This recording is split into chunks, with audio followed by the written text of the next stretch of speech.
Sonic the Hedgehog allegedly isn't real and he's a video game character. And you know what video game characters have? Abilities. There are so many different Sonic the Hedgehog games that have released over the years with different varying philosophies of how the gameplay should be handled. And in turn, we've had several different abilities and power-ups to appear over the years. So let's talk about some of the most useless ones. Now, before we get into the abilities, I'd like to preface this by saying I'm not advocating for any of these abilities to be removed for the game, at least most of them, because there's a famous quote about gaming said by a programmer named Soren Johnson saying that given the opportunity, players would optimize the fun out of the game, primarily in reference to online MMORPGs where people are pursuing the meta as opposed to having fun. A lot of the abilities that we're poking fun at today, I actually like, and I think that they're fun to use, despite the fact that they can be redundant and maybe obsolete compared to other options in the game. I still love the fact that we have the ability to use them, like give the players more opportunities to express themselves within the game with new abilities. I just wanted to get that out of the way. Let's start with the roll kick in Sonic Advance. So this is Sonic Advance, the best game in the Advance series. Argue with a wall. So Sonic has an ability where he can roll, and then also that roll can transform into a kick. I guess I call it the roll kick. I don't really know what else to call it. I'm not really sure why this ability exists in the game, because let's say you're going down a hill, right? And then you press the roll kick button, it slows down all of your momentum. I totally understand, like, let's say we see a badnik and we want to roll into him to take him out. It makes sense. I get it. But in what world would it be more useful to do the roll kick as opposed to just rolling in front of the badnik and maintaining your momentum? It's a complete pace breaker, and there's better alternatives out there, so make it make sense.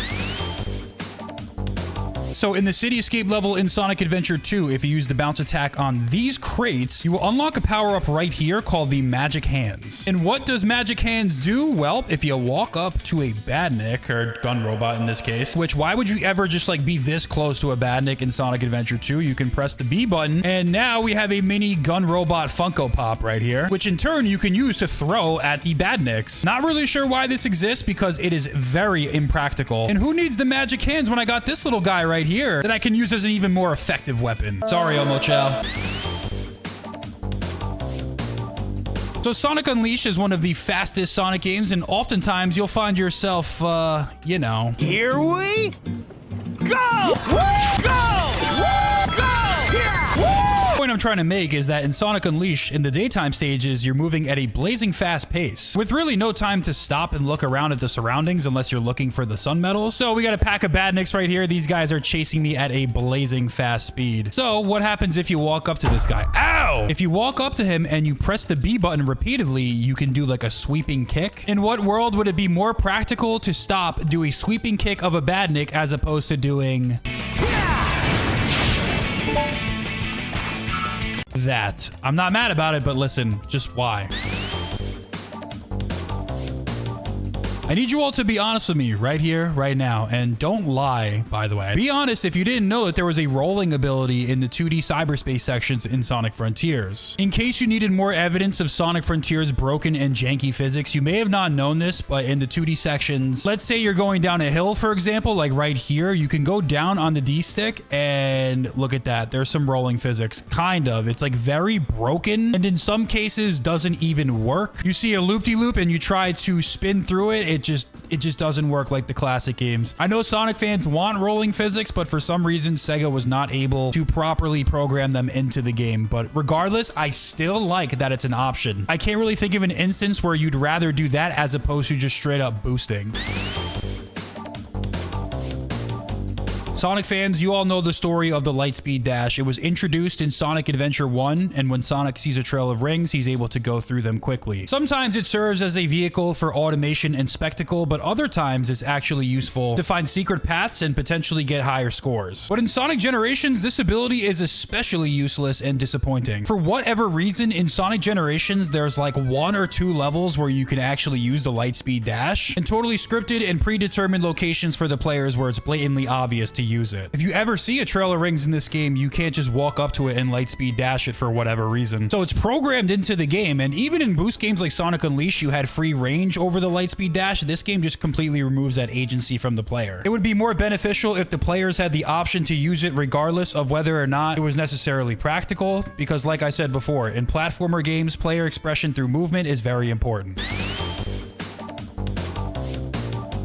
I'm probably going to get death threats for saying this, but I think the super peel out's just a little redundant. In Sonic CD, they introduced a move called the super peel out, where Sonic charges up and runs at full speed with probably the rawest running motion you've ever seen in the franchise. The problem with this ability is that in the very same game, the spin dash is also featured and serves a very similar function. Technically, the super peel out is quicker than the spin dash, but also you lose your defensive capabilities, and it also takes longer to charge up than the spin dash. So I feel like in most instances, unless you're like a giga speedrunner, I don't see why this would be more useful than just popping a regular spin dash. It's probably a skill issue, but I just never find myself using this ability. Although, once again, this is another case of keep it in the game, because imagine if Sonic didn't have this, he would lose so much aura.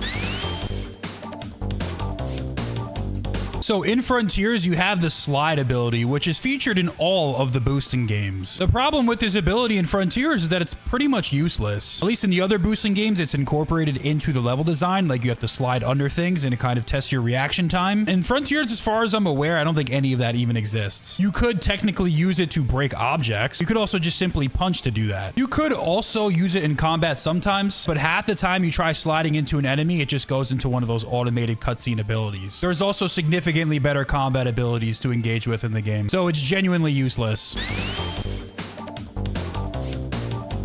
Ancient Light is derivative of the light speed attack in Sonic Adventure 1, so you have to look at an enemy, charge up, and by the time, first of all, you charge up, he hits you. But if you charge up the ability, go up to an enemy, you get like a nice lock-on homing attack. The problem with this is that it's significantly quicker to just walk up and homing attack an enemy. Maybe the best use case of this ability is when there's like a chain of enemies. You'll actually hit a couple of them at once, but again, what is the point of sitting there and charging it up when you can just homing attack? The ability is slightly more useful in Sonic Adventure because the game actually forces you to use the ability in certain sections. Also, there's a niche little trick that not many people know. In the Chaos 6 boss battle, if you use the lightspeed dash attack when Chaos is frozen, you'll hit him for 2 hits of damage instead of 1.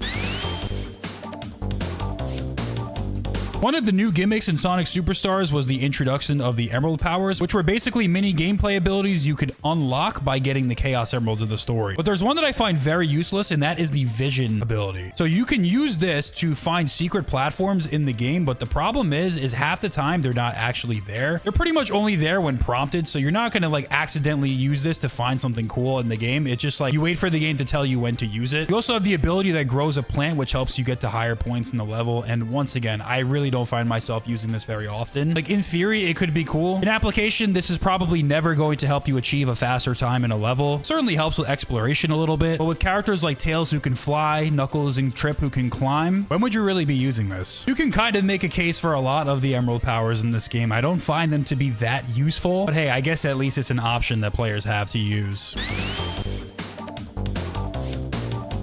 Many people were wondering what Sonic Generations even changed when they quote-unquote remastered it. And when footage of the game was coming out in summer of 2024, people noticed that in Generations, you were able to actually use the drop dash, which is Sonic's signature ability introduced in Sonic Mania. This sparked a debate because in Generations, you have to jump, homing attack, and then hold the drop dash forward, and then you still kind of like slowly roll, as opposed to just pressing the boost button, which is going to give the same effect and give you more speed. So it's kind of like redundant and useless. Technically, it's not totally useless. Like let's say you're on a water level and you're out of boost energy, you can actually drop dash onto the water. I don't really know why you would do that, but I mean, I guess it's got some use maybe in 2D sections. But this is one of those prime examples of leave it in the game because I think it's cool. I like that I have the option to do it and I can just like mess around with it and have fun. Isn't that what playing video games is about? So the Somersault ability technically isn't useless, but also it's like, why is this in the game? They force you to use it in sections like this where you have to roll underneath, which like, yeah, I understand the purpose of it, but why couldn't you just like map it to the spin dash, which by the way, is mapped to the same buttons. Sometimes you'll want to pop a spin dash and you'll accidentally somersault and then get hit by stuff. You can also use it in combat, but once again, I think there's nothing a spin dash couldn't handle that this ability offers if you chose to give it the same functionality.